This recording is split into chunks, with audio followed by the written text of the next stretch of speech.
up? It's Way Up with Angela Yee. I'm Angela Yee, and I'm excited to have Senator Kevin Parker here with us today. Hello, Senator. How you doing, Angela? I'm good. How are you? I'm fantastic. Thanks for having me. I appreciate it. Well, I'm glad that you're here today because there's so many things from me as a New Yorker and a Brooklyn person that we need to discuss. You know, it is an election year for many people. What does that mean for you right now? Are you? Yeah, we have a Democratic primary happening across the state of New York on Tuesday, June 25th. Okay. So everybody in the state legislature, both the members of the Assembly and members of the Senate, like myself, and members of Congress have their Democratic primaries on June 25th, and then the general election in November. Okay, so that's why we always tell people it is important to vote in all of these elections. Yes. You know, you've been a senator for how long now?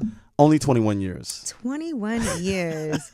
That is amazing. Yeah, thank you. And I'm even just following your trajectory. First of all, I definitely see all the work that you do in the community. I've been at several of the events that you've had. But now there are some major issues and major things happening that definitely have to be addressed. And I want to hear from you because I speak to people offline all the time about this. But right now in New York in particular, everything that's been happening with the migrants that we have here, these are human beings. And so we have to make sure that we're not being inhumane. But then there are New Yorkers who are feeling like there are a lot of resources that are going there that people in New York could need, that are residents from here, that they're not being able to get. And so I just want you to clarify some things because sometimes people feel like, why are we overlooking our own and making sure that people who aren't from here, who are here temporarily, are getting more resources than New Yorkers are? No, absolutely. Well, first of all, let me begin by saying, as another Brooklynite, how proud Brooklyn is of you and all you're doing, both with your broadcast career as well as the businesses that you're establishing right in the community. And I think everybody is just thrilled about that because we like to see people come home and you haven't forgotten where you came from. But we're very proud of you. Thank you. The other thing is, people should know like where I represent. So I represent Flatbush and East Flatbush, Midwood, Ditmas Park, part of Canarsie, part of Flatlands, Mill Basin, Marine Park, and Bergen Beach, right? So from like Church Avenue all the way down to Kings Plaza. Where I'm from, by the way. Yes. And I'm the chairman of the Energy and Telecommunications Committee in the New York State Senate, as well as the majority whip. And so there's a lot of issues that we deal with and a lot of, competing priorities. And obviously the migrant crisis is one that has hit all of us very, very hard. The first thing to know is that this is not a crisis that is kind of an organic crisis. This was a crisis that was created by Republican governors in Florida, Ron DeSantis and Greg Abbott in Texas, who have essentially illegally been putting these human beings on buses and shipping them to cities, mostly New York, Democratic cities primarily, right? New York, Chicago, Philadelphia, D.C., they've even been dropping people off like in front of Kamala Harris's house. Yes, I remember that. Right, so human beings are being used as pawns. As political footballs, right? And it's just really, it's horrible. But New York is not going to, turn its back on people, right? Neither the city or the state. And so we set the folks in, and we're just trying to figure out resources. There are a lot of things in place that makes it difficult. We have laws in place that says that when somebody comes in, you can't put them to work for 6 months, right? A lot of these folks are, in status, but are not on a path to citizenship or anything like that. So we're trying to figure out resources for them and space for them is a problem. And to be honest with you and transparent, the state needs to do more. There's more space in the state than there is in the city of New York. Yes, I always think that too because whenever I'm driving upstate, I'm like, but everybody's always like, not in my backyard. Right. Correct. That issue, what we call NIMBY, not in my backyard, is always a big issue. But people should be very clear is that we have in New York State and in New York City the third and fourth largest budgets in the entire country. Right. The largest budget, of course, is the federal government's budget at over $11 trillion, literally, and then the state of California, then the state of New York, right? Our enacted budget this year for 23-24 is $229 billion, right? If we were our own country, we'd be the 12th largest economy in the entire world. Wow. Right? And then when you look at the state of New York, the city of New York is the fourth largest budget, right? So the third largest budget after the federal government and the state of California is the state of New York, even though the state of New York has the fourth largest population after California, Texas, Florida, and then New York. Right. But we still have the third largest budget. And then you look at New York City, we have a budget here that's over $100 billion. That's larger than the state of Texas and Florida, right? And so there is money, right? And there are resources. And if you look at what the mayor has done, there were a lot of problems with crime when he first started 2 years ago. There was a lot of issues around people with mental health issues on the street, people being menaced on the train. If anybody rides the trains, they know that the trains are much improved. We're not perfect yet, but we're moving. And we're going to need to make sure those trains are right, because when that congestion pricing kicks in, but we'll talk about that in a second. But go ahead, Senator. Yeah, but we're trending in the right direction. We have not nearly gotten the kind of resources that we'd hoped for from the federal government, and I think the state has not been as responsive as it needs to be. And certainly those are conversations that many legislators are having with the governor about finding space, because there's plenty of space upstate New York. Right, we're not talking about Long Island. We're talking about like really, really upstate, Greene County, Columbia County. Some of these counties, Cayuga. Some of these counties y'all never heard of. Yeah. They got like 5,000 people in them, literally. Right, you can put people in the town that the governor is from, Buffalo. Right, Buffalo is a city that was built for 600,000 people that has less than 300,000 people living in it. So there's space there, and it has the kind of legal and legal infrastructure that you need in order to bring people through their immigration issues, right? Because it's a border city, right? It's right off Canada, right? And so there's a lot more I think that can be done, that should be done, but I think we've done a great deal with what we've had to this point. But let's be very clear that we've walked and chewed gum at the same time, right? Because simultaneously we have been dealing with the mental health crisis. Right. We have been dealing with the issues around affordable housing. Affordable housing and we're not nearly done, but we are addressing those issues. And so, people should reach out to the legislators and really understand the facts, right? Because I know that they see it and they say, oh, that's, money could be used here, money could be used there. And that's somewhat true, but not always true. Right. That's why I want to make sure you can put some clarity to that, because I see a lot of people, enraged, but maybe they're not understanding how the system works. And okay. Yeah, because the mayor has done again a great job at, like, now we're doing conversions, being that more people are not in Midtown Manhattan as much anymore. Making sure that can be zoned for residential. And so what they're doing is they sped up the process to convert commercial buildings into residential buildings. And so that'll be coming in online very quickly. And people who are in shelters, we're not talking about migrants, we're talking about New Yorkers who are currently in shelters, will soon be able to get permanent housing in that new housing that's going on. So do you feel like that doesn't get discussed? It doesn't. Not nearly as much as it should. Why do you think that is? Is that because there's an African proverb that says that a lie goes around the world twice before the truth gets out of bed. Okay. Right? And it's sexier for people to think that they're being cheated in some way. Oftentimes people are using this stuff as scapegoats. But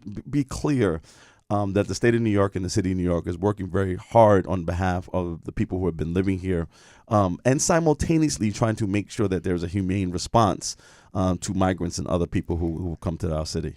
As we talk about elections, I want to ask you your thoughts on when Governor Kathy Hochul was running against Lee Zeldin, and it felt like it was way closer than we would have anticipated in the state of New York. What do you think happened there, and what are your thoughts about moving forward? Because sometimes I feel like we can be really discouraged to even go out and vote and make sure that people are registered to vote. But we take it for granted in New York, I think, that people always feel like New York is liberal, New York is democratic.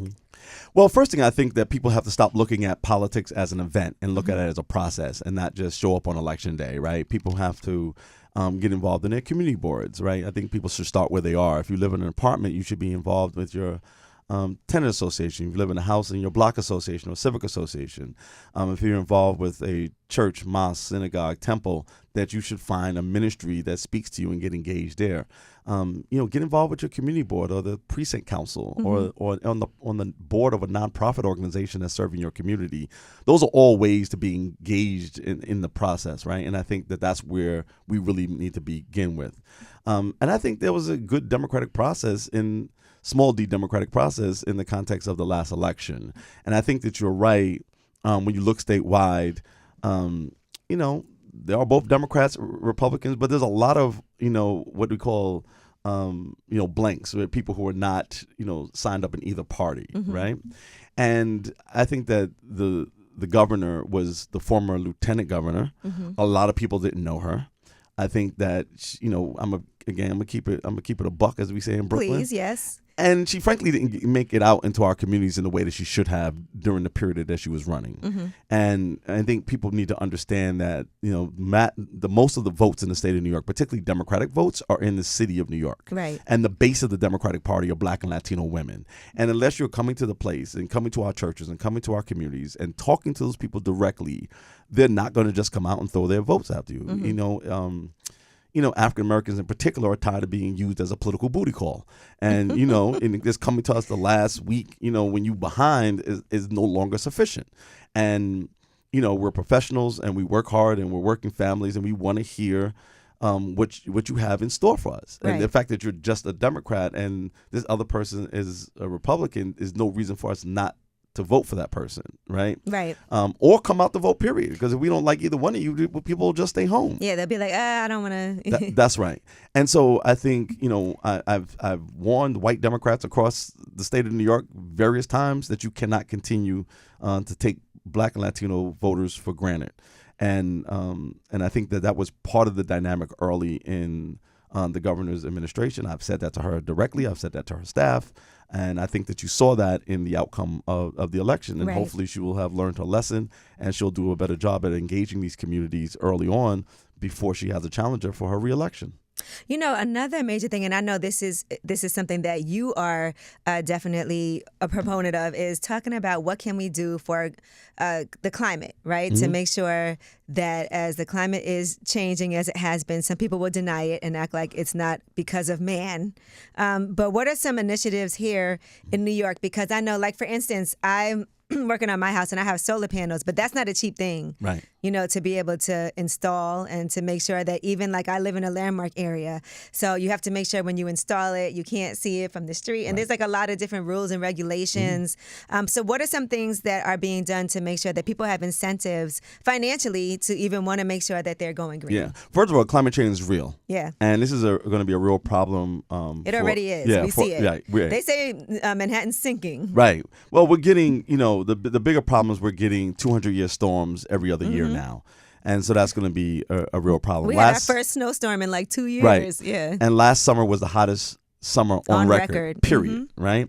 And so we're really going to have to, address this issue. And it's really needs to be, it's a global problem. Right. And so we're not going to resolve it in whole in New York on our own. Right. And so what we're hoping is to provide some leadership and some examples and get ahead of the curve so that other states will get involved and eventually the United States will have the kind of leadership that it needs in order to address this and create multinational compacts around the climate goals, including getting rid of methane and CO2.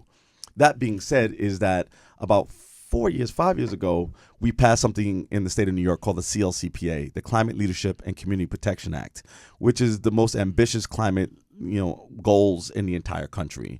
And that's us getting to what we call net zero in emissions by 2050. And there's some intermediary goals in between that, but 2050 is the big goal. Okay. Right. And so right now we've already passed that law. And so now everything else that we're doing is to implement that, right? Including a law I also passed adjacent to the Seale CPA, there's an environmental justice review panel to make sure that as we go into this clean energy transition, that we are doing it in a way that's equitable, particularly for Black and Latino communities, for low-income New Yorkers, for women. And so we have a panel that's developed to do that. As the chairman of the Energy and Telecommunications Committee, I have been the sharp end of the sword for all this time on the issue of the clean energy economy and transitioning our community. So right now it's about getting projects in the ground that will help create clean electrons. We're going to use less energy by using more electricity. And so electrifying the grid is going to be really, really important. Micro solutions like the one you're doing in your home is critical. Right. We also need to retrofit our houses. There's an old state, so you have old buildings, and so you have to close them up. The average home has the equivalent of an open window in it. And so you really need to get people in there to help you seal the house up so that your cool air stays in the house in the summer and then the warm air in the winter also stays in the house. So are there programs for that and incentives? Because like I said, it's expensive. I'm not going to lie. I was like, ooh, should I? I mean, I really wanted to, make sure I had that. Let me just say this, Angela. it's not tricking if you got it. So you are right. But for But everybody else. I'm saying for me, even if I was a little hesitant, but it was important to me to make sure Right. that I'm doing my part. But for people who are like, well, I don't have Yeah. $12,000 to Yeah. get, you know. I'm glad you asked that question. There's an agency in the state of New York called NYSERDA, the New York State Energy Research and Development Authority. And they actually have a ton of programs for individual homes, for dwelling units, for landlords, for commercial buildings, things that you can get an energy auditor to come in. They will do a whole energy audit of your house, give you a set of recommendations. You can pick from a menu of the recommendations. I've had it done in my own home. Okay. And they'll help supplement your transition, whether you go from gas or oil to heat pumps, or whether you want to get solar on your home, or whether you just want to change the windows. Sometimes new windows, yeah. Yep. And windows are expensive. They I'm are. not going to lie. They That are. was, especially if you live in a landmark place where you have to get specific. Yeah, we have 3 or 4 different weatherization programs in the state of New York. Some of them are in NYSERDA, as I indicated. Some of them are in the agency called ACR, which is Homes and Community Renewal. ACR has a number of programs as well that will help you weatherize your home. And so people also can reach out to their local elected officials if they want to do that. People can please feel free to reach out to me. Okay. In my office, you can find me. Yeah, you can find me on social media at Kevin Parker NYC. But they can reach out to me at Parker at nysenate.gov. And he is around, let me tell you. I am. And let me ask you this too, because it is Black History Month, and we have some of the most amazing, senators, I feel like, in New York. Between Congresswoman Yvette Clarke, Yes. between Congressman Hakeem Jeffries, yourself. I want you to discuss just the diversity that we have now when it comes to leadership. Well, some I think you don't even know about me that I'm actually an Africana Studies professor. So in my other life, I've been teaching at CUNY for actually almost 30 years. Okay. In the Africana Studies department and the political science department. At Brooklyn, secret life yeah, here. yeah, Okay. yeah. At Brooklyn College, Mega Evers. I taught at John Jay, Baruch, City College. And I recently just published an op-ed calling New York the new Wakanda, right? Where I talk about the fact that we actually have more Black leadership in the state of New York than we've ever had in the history of the United States, right? So first of all, we have a Black lieutenant governor in Antonio Delgado. Yep. A Black attorney general in Tish James, right? The leaders of both houses of the state legislature. You have Carl Hastie from the Northeast Bronx. That is my guy right there, Yep. Carl Hastie from the Bronx. And then Andrea Stewart Cousins, who originally from the Bronx but now lives in Yonkers, is my leader in the leadership of the Democratic Senate, the majority leader and the president pro tem. You have the chief judge. This is a new thing, and the chief judge is a gentleman named Rohan Wilson, who's the chief judge of the appeals court in the state of New York, right? Wow. Who's African American. In the state assembly under Carl Hastie, you have Crystal Peoples-Stokes, who is from Buffalo, who is the majority leader. So she's the second in command of the state assembly. The majority whip, who's kind of like the fourth in command in both houses, both African American, myself, and then Rodney Spachat Hermelin, who's also from Brooklyn.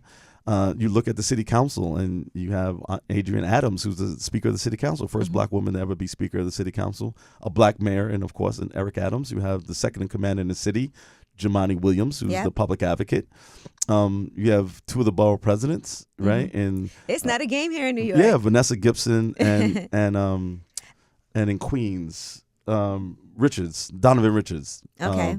Is the borough president. You have 2 Black DAs out of the 5.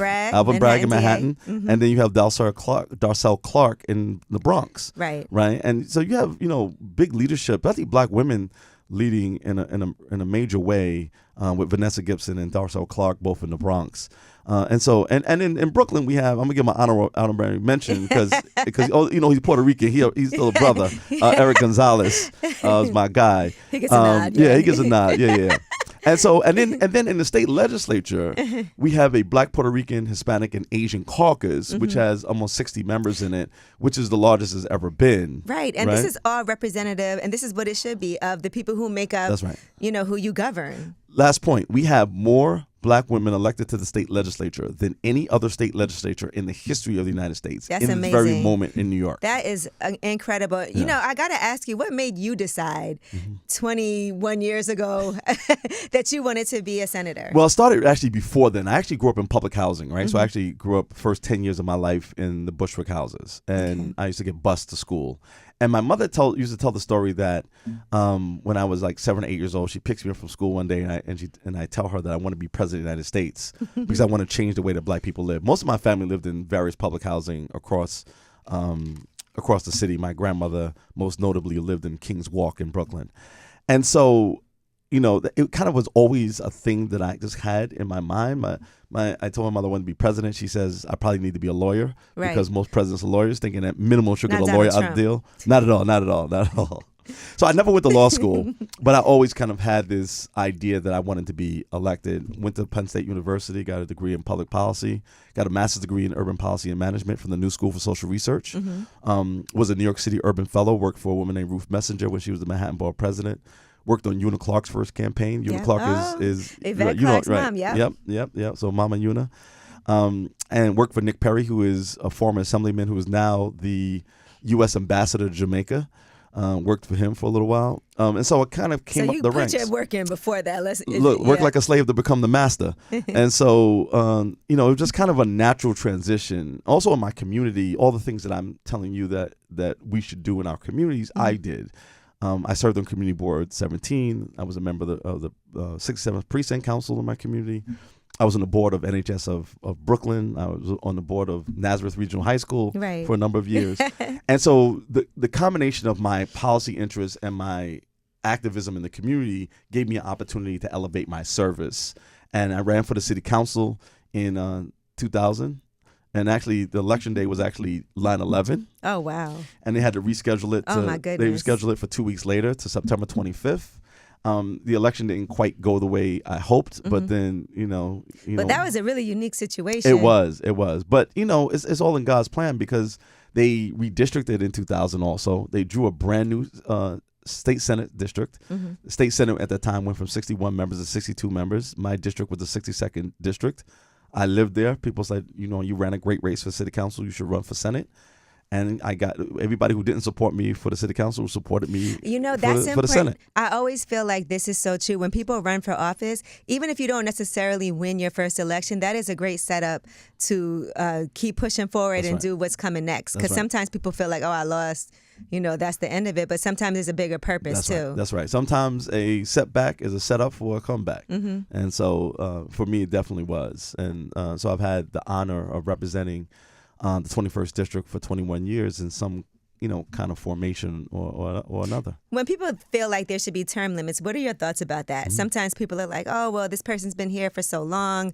And I know whenever I see people running in against somebody who's the incumbent, they always use that as part of the reason why they feel like you should vote for me. This person's been in this position. You need some fresh new blood. 3 quick points. Term limits are lazy democracy. It throws the baby out with the bathwater, right? You also, when you have a body in which most of the body is majority or majority white, the only way for Black leadership to rise is through seniority. So if you get rid of term limits, you also get rid of seniority. So if you look at somebody like Carl Hastie or somebody like Andrea Stewart Cousins, they've been able, or Adrian Adams, they've been able to raise their leadership to that point because they have seniority. Right? Because everybody, if you're just throwing out the baby with the bathwater, you don't have seniority. And then if it's just purely a numbers game, it's going to be difficult to get Black and Latino leadership in those positions because you'll always wind up typically with white guys, right? And so people have to be careful with that. The other part is that you also make the staff stronger than the members, and the staff are not elected, with all due respect to the staff. Many of them are very good and dedicated public servants. But if you have a staff member who's been there 10 years and you only have a member who's been there 3, they're going to be leaning on the staff. And then oftentimes you can get outcomes that you don't anticipate. And so, you know, you have term limits in a way. Right, you have an election. I've come up for re-election every 2 years. You have to still deliver, and I still have to deliver, be responsible and people have an opportunity if they don't like my leadership to reject it and pick somebody else. I want to ask you, since we talked about how hard that would be for Black and Latino people if you were going to have term limits, do you think that our Mayor Eric Adams there's a lot of racism involved with how people are trying to portray him and his leadership and the position that he's in, because I've heard people say that. He gets a lot of credit. I feel like more than most mayors I can think of in my lifetime. Absolutely. They did it to David Dinkins, and they're now doing it to the mayor as well. When you look at what he's done in the last 2 years to the city, it's been absolutely transformational. Again, we could look at crime. We could look at the number of people with mental health and homeless on the street and how that's been transformed. If we look at the economy, if you look at gun violence, that is down in places like Brownsville, literally 70% is down 70%, right? And so, again, the work is not done, and there's still lots to be done, but the city is not where it was 2 years ago, thank God, and because of the leadership of Eric Adams, our mayor. Because you've had to go through a lot of different leadership when it comes to the mayors. Yes. I've served. This is my fifth mayor. Wow. And I think 5 or 6 governors. You have a favorite? A favorite mayor? Whoever's currently Eric. mayor. Yeah. Like, who's the current mayor? Eric. Yeah. No, but also, obviously, I know Eric really well. We sat next to each other in the Florida State Senate. Some people have seen this picture of. It's been going around at one point saying that these were Trayvon Martin's lawyers, but it was actually in the state Senate. It was me, Eric, and Bill Perkins, and God rest his soul. But that was in the state Senate a number of years ago. So, we work very closely. We continue to work closely. I mean, a lot of issues that the city's dealing with also come up to the state. If you look at things like mayoral control, if you look at community hiring, which was a bill I worked on with the city of New York last year that we made. Law that really gives a preference to contractors who are hiring directly from our communities to get city contracts. If you look at the migrant crisis, that is something that has been a city and state partnership and something that we're going to have to figure out together.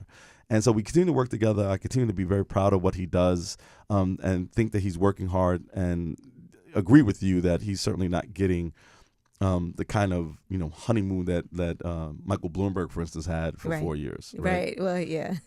Being a white billionaire has its privileges. And also I think he gets a lot of criticism because of his relationship with the police department, and people will be like, "Oh, well, he's a cop." And I saw recently with the How Many Stops Act, that was something that was overruled. And I want you to explain that, because sometimes things happen in government, and when you read about it in the media, it may be different than what was behind that is. But it does feel like there are disagreements, and that's what the system is set up for. If we don't agree with what one person is saying, then we have the right to overrule that. But I want to hear your thoughts on that. Well, first of all, I'm a leader in the state on the issue of police accountability, right? After the murder of George Floyd, the state of New York was the first state in the entire country to pass a set of reforms around policing. And we passed a set of bills that were about 10 bills. 4 of them were mine. 2 others were issues that I actually began to work on. And so, including, the right, reaffirming the right to record police, right? And making sure that we have body cameras on state police, right? With some of the things that I helped make law. I believe that we need to have a police department that serves and protects, but does it with dignity and respect. And I think the mayor believes that as well. And so this notion that we're going to have abolitionism or, not have a police force, I think is just, absurd. But we do need to I think we simultaneously need to have a police force that, again, respects the communities. I have some legislation that hopefully will pass at some point that it creates a residency requirement for police officers. One of the other things that we did was actually... that's interesting that you say that. I just want to cut you off there, because somebody I know is a sergeant, and he was telling me that he doesn't want to live where he works because he doesn't want certain things could happen if they know where he lives. Right. That's difficult for him to be able to do his job effectively and have to worry about somebody being mad or wanting to take revenge. Right. But he can live in Brooklyn and work in the Bronx, right? Okay. I thought you meant you have to live No. But you have to live in the city of New York, right? We also need to do a better job at not alienate the job as police and really recruit from our own communities to make sure that Black, Latinos, Asians, and women are part of our police department. Because again, you get different outcomes when you're policing yourselves, as opposed to now, which what we're signing up for is an invading force of white guys from Jersey policing us. Right. Yeah. And so, so I think that the mayor understands that we need a strong police force. If you actually look over the last number of years, we've had less incidences of abuse by police, in part because we've passed those reforms. we also have people like Eric Gonzalez and Darcel Clark and Alvin Bragg who have shown that they are willing to prosecute police when they in fact cross the line. And I think that has made a difference in the way police. Do you think police should have to document every time they stop someone? I think that the law that the city council passed makes sense. I think that it was more of a process issue between the city council and the mayor. It is now going to be the law of the city, being that the city council overrode the mayor's veto. Again, these issues are very, very difficult to kind of work out. We certainly don't want to impede police officers' ability to do their job, but we simultaneously need to make sure that there's enough accountability that we don't have abuses in the system. You know, one thing I also want to make sure we talk about, because this is supposedly happening soon, this congestion pricing. Yeah, so it's not congestion pricing. It's not. So what is it? So it's the transit mobility plan. Okay. And I'll make this point because I argue with everybody about this, right? Because I'm literally the person who fought with Governor Cuomo to get rid of the name congestion pricing. Congestion pricing really tells us that once we do this plan, that there's going to be less congestion in the city. And now, what's it called again? The Transit Mobility Plan. Okay. So what happened about 6 years ago, is that we had a study, and it said essentially that we needed $40 billion in order to create improvements on the MTA system in order to make it more effective and efficient and cleaner, safer, right? $40 billion. So we needed a money grab. And so they went to this plan to do it. And so this plan literally is to get us about 29. We actually don't even get to the whole 40 billion. We only get to about 29 billion using the plan. And that 29 billion is for the MTA to do these upgrades that would create efficiencies and create capacity, make it cleaner, make it safer, all the things, right? The reason why I'm arguing that it's not a congestion pricing plan is because nothing about the plan actually stops cars from coming in the city that are the ones that are creating the congestion. In other words, there are 4 categories of vehicles that come into Manhattan, and I'm going to give you the list of the vehicles by volume. So the first volume are yellow cabs and ride shares. Okay. Right. The second is black cars. The third are trucks. The fourth are residential vehicles. Okay. Right. Residential vehicles are the least number of vehicles coming into the city. Right. They're the only ones that have an economic disincentive not to come into the city because yellow cabs and ride shares are going to pass the cost on to the rider. Right? So when you get in an Uber, they're going to pass the cost on to you. Right? If you're in a black car, same thing. They're going to pass the ride on to the rich people who ride around in black cars. Right? Also you. Not me. And then the third, she knows coming for you. You don't know how cheap I am, but go ahead. And then there's trucks. I'll wait an extra 15 minutes to save 80 cents. I feel you. Okay. You like me. You got more time than money. I'll be like, I'll take that 15-minute wait time. Right. And then you have trucks, which also, again, will pass the cost of their deliveries onto whoever the customer is. So there's no economic incentive for any of them not to come into the zone. So they'll still be coming to the zone. So where does the lack with the congestion? It's still going to be congested. It's still going to be congestion. Because that's how they did studies. Everybody talks about London. They do it in the UK, and they're like, it's not that effective. In London, it's a different dynamic. And I'll tell you one of the biggest deals. Have you been to London? Downtown. Not in a while. If you live downtown, nobody lives downtown London. They don't. People live downtown Manhattan. So we talk about this whole area between 86th Street and people live downtown. Right. People live like a block away from the stock market. Right. And so nobody, like, what about those people? Those people still have to move around. Yeah. So nobody's going to stop coming to Manhattan because but it is going to make it more difficult for people who do have to, like. It's a middle class tax. Yeah. It is what it is, right? And unfortunately, they're trying to brand it in a way that makes it seem like there's another good that comes out of it. But this really was a money grab in order for us to get that, $29 billion in order to put to MTA to make it safer. Now, in theory, and this was prior to COVID, in theory, having a better, more efficient, safer, cleaner subway system would encourage people to be on the subway. But that was pre-COVID. Right. We'll see what happens, once we actually start. So is this really getting implemented, like in the next? It is. Okay. Well, again, we have some legal challenges that have to be done first, but they're already putting up the infrastructure. What if you try to, because I'm already thinking of ways around it. Like say I drive in, but I park right before it starts. Yeah, you're fine. Yeah, So that's going to create a lot of issues in those neighborhoods. correct. Yeah. Correct. But it won't be. It's not going to create that much of a problem because there's no place to park in Manhattan anywhere. Right. You have to park in a lot. Right. Okay. They're going to one of them city bikes. Because I'm wondering how it's going to affect businesses also and parking lots like in Midtown if people are trying not to, drive in. Again, those are only residential cars. But those are normally the people who park in the lots in the lots, city. Yeah, but they'll do fine. Okay. They'll do fine. Like I have so many things because this is all personal. Go for ahead. me, I'm here I for think it. about all of these things as a person who is from New York, who lives in New York. Now, one thing I want to say has been I see some great movement on his small businesses in New York and things that you guys have been doing to make sure that we're able to get the resources that we need. I just reopened my juice bar, the Nourish Spot BK with Dawn Kelly.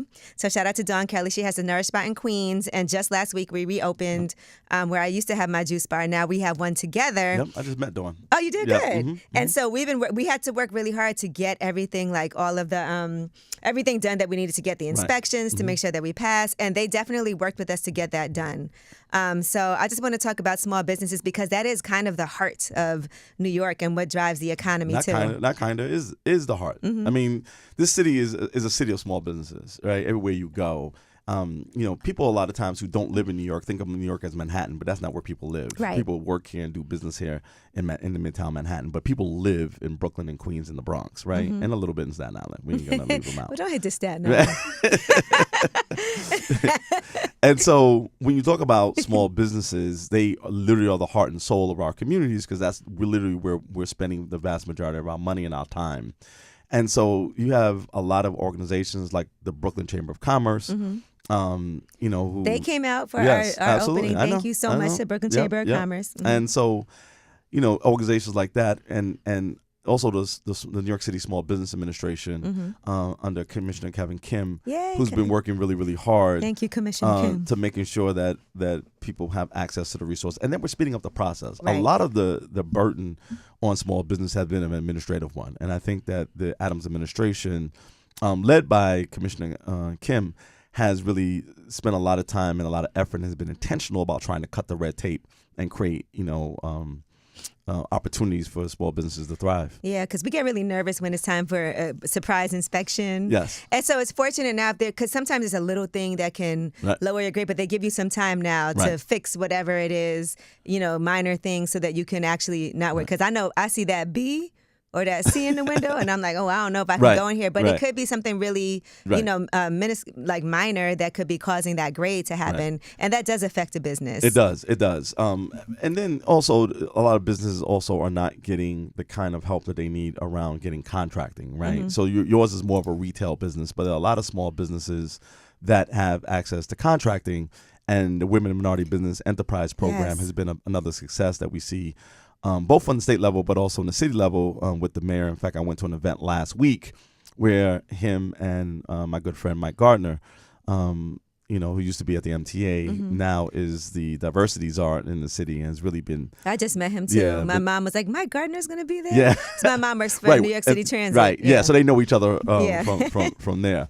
Right. And so, Mike Gardner has really, really done a yeoman's job at raising the stakes, making sure that the different agencies in the city work collaboratively and create synergy around getting access for more contracts for NWBEs. And literally, I think that number is something like $6 billion in contracting that they've done. That's just great. to women and minorities. That can help a business go from about to shut down to thriving. But more importantly, when you put Black women like yourselves and Dawn into business, you hire other Black women in the community. Absolutely. And so I'm less concerned, and I think they're less concerned with petty bourgeois capitalism and about whether you can afford a black car or not, and more about whether that leads to full-time jobs with a living wage with benefits. Yeah, our manager's a Black woman at the shop. Right, so, exactly. We just reopened. And last thing I want to talk about is what are we doing about the education system and the youth in New York? Because I feel like when we were younger, there were so many more programs that were available as far as making sure that the kids in the summertime, had jobs, had different things going on, and after-school programs, and even the education system. Nutrition, I feel like, is something that's not discussed enough in schools. I always felt like that was, and maybe I'm biased because of the juice bar that I have, but I think about the meals that kids have in school sometimes and how that can affect their attention span, their energy, their weight.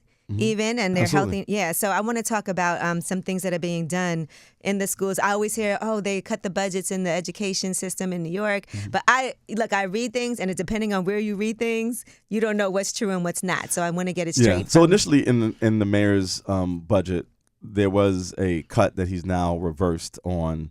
But people should know that in the state of New York, we spend more money per pupil than any other state in the history of the United States. So we're spending more money than anybody else per pupil on education. When you look at the $229 billion budget that I talked about earlier for 23-24, the largest expense is education, right? We spend almost $46 billion on education, right? So money is there. The question is, how do you spend it?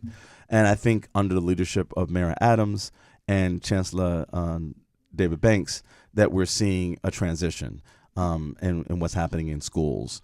One of the big pushes that we are seeing from the state legislature has been an insistence on smaller class sizes, and so we continue to work on that. We think that that's going to have a big impact on learning outcomes for young people. And I'm a big proponent, having grown up in New York City public schools myself, went to PS 193, with the Huddy Junior High School, went to Midwood High School with Hakeem Jeffries, and City Councilwoman Farrah Lewis. Myself understanding how important, music, art, athletics, and dance were as regular parts of the curriculum. School-based athletics. I was, on the track team. Okay. I was on the football team. I was on the handball team. Right. Do they still have a handball team at Midwood? Yeah. I don't know. I got to check. I need to go there and challenge some of those kids. I think I still got it. So I'm just saying. Because I don't see the handball and the double dutch anymore. No. But they may still have a handball team. I know there was a court there. You think you still got it? I doubt it, but young people not really playing handball the way they used to. You remember handball? They used to do suicide when you got the ball and then you threw it in as hard as you could at somebody against the wall. Man, listen, we might have to bring back some handball games. Exactly. But now that we have universal pre-K, the next step is actually to go to universal after school. Okay. Every single school building in the state of New York really should have an after school program. And I've really have been proposing for a long time a split between the various municipalities, particularly New York City, and the state. State should be paying to keep those buildings open, maintenance, security, and then the city should be giving out contracts with local nonprofits to run. That would be amazing. To run those programs. That's a win for everybody. But every single school should have one, right? And given, again, you understand how expensive real estate prices are. And so you can't afford to build 50 million centers. Right. But you have these buildings that run fallow from 3 p.m. to 7 a.m. the next day. We should be using them in the evening. And really, I say a beacon school model. The community school model is cute, but the beacon school model I like comes out of Jeff Canada, who does Harlem Children's Zone. But the Beacon School model uses the building not just for young people to have homework help and karate and basketball and step team, but you also do programs for adults as well. Maybe English as a second language, right. Maybe Al-Anon, maybe job training, right? All the things that, maybe, resume writing, but you could use it for, you can do, the training that people need, OSHA training, right? And people need training in AI right now. They need training in all the things, yes, right? Because artificial intelligence. That's right. Do you guys? So let me ask you your thoughts on that, because that's been a huge conversation, and you are the chairman of Committee on Energy and Telecommunications. So when it comes to artificial intelligence, making sure that we're also prepared for what's going to happen, because it is happening, no matter what. So making sure that we're actually going to be able to be employed and have jobs where we're trained in being able to be on the side of using AI efficiently and to help businesses, and making sure that, we're not just left in the dark because we're scared of it. Right. There's two things that have to happen. And one, we're considering in the state legislature a privacy bill. And hopefully we'll get that resolved, I hope, in the budget. But we need that. There's a privacy bill, it's actually based on the California model, where we make sure that we're protecting people and their privacy. I think beyond that, we also have to make sure that we're dealing with things like deep fakes, especially during the campaign season. Listen, I've gotten some of those calls. I'm sure. And I realized it was fake because the voice kept re-saying the same things and then tried to, okay. Now, what if somebody, you're very protective, as you should be, about your brand. Now, somebody with this AI can take Angela Yee's voice and, endorse a candidate or endorse a product without you knowing or without your permission. Right. And so we have to create a balance between protecting people and then simultaneously having a market open enough for people to create commerce and make our lives and the work that we do more efficient and better. And so we're trying to figure out where that balance is. It's a very new technology, and so we don't have a lot of people who know it. Yeah, and so we're just trying to figure all those things out. In fact, that's where I met Dawn at, where there was some small business folks who were concerned about the bill that we're looking at and making sure that small businesses are not adversely affected by that legislation because of unforeseen consequences. So we're facilitating some conversations in Albany to make sure that small businesses are heard, and so we understand where their perspectives are, and how do we draw the line between protecting small businesses and also protecting consumers. And you're over 2 decades of the work that you do. When you look at 2024, what do you feel like are the 3 most challenging things that are happening in New York right now in your district? Yeah, first of all, the migrant crisis is affecting every single district, and I think that it's coming to a head in my district in a lot of different ways. Floyd Bennett Field is literally right outside, so that's been a place that they've been housing people. And so how we navigate and negotiate taking care of these human lives and putting them on a path of self-sufficiency is going to be absolutely critical. I think the second thing is climate change. Again, it's such a big issue, right? But it's also an opportunity because there's a lot of money is going to be made developing solutions. Right. That's what I was just saying the other day. Whoever is making the charging stations for electric vehicles, we need so many more of those. People want them near their homes because that's the one thing about getting a car. You want to make sure you're able to find some place to charge it. Yeah, range anxiety is a huge issue, but also not just those charging stations, but those charging stations are machines. They're going to break. And so the question is who's fixing them, right? And so getting people trained up and doing the maintenance, repair, and installation of those charging stations is going to be a big opportunity. I'm ready to start a business. Yeah, absolutely. Okay. And then the third thing is the affordability gap. We have a huge affordability crisis. We can't even afford to eat eggs anymore. Right. Almost everything. As DJ Red Alert says, the cost of living is going up and the chance of living is going down. And so we have to kind of address that cost of living piece. And we see people leaving New York. We do. I know in my committee, in the Energy and Telecom Committee, we've actually passed a set of recommendations to the committee. And last year, we actually passed a whole package out of the Senate. We're hoping the Assembly joins us this year that lower utility costs. Everybody's utility costs are going up. Everything, from gas, electric, water, cable, phone bills are all going up. Everybody got on cable, then everybody got off cable to go streaming, and now streaming is going up. Right. It's trying to figure out how do we create a dynamic where people can make money and then hold on to their money so that they can do the things they really want in terms of raising their children and making their lives better. All right. Well, thank you so much for coming through and having this great conversation. No, thank you. I feel like there's so many things we could touch on, but I know you'll be back. Look, inshallah, whenever you invite me. All right. Well, I appreciate you, Senator Kevin Parker. How can people find you again if they want to ask you any questions directly? Yeah. First of all, you can always call my office, 718-629-6401. Again, that's 718-629-6401. We got to make that like a jingle. Yes. All right. And you can always find me on social media at Kevin Parker NYC. Again, that's Kevin Parker NYC.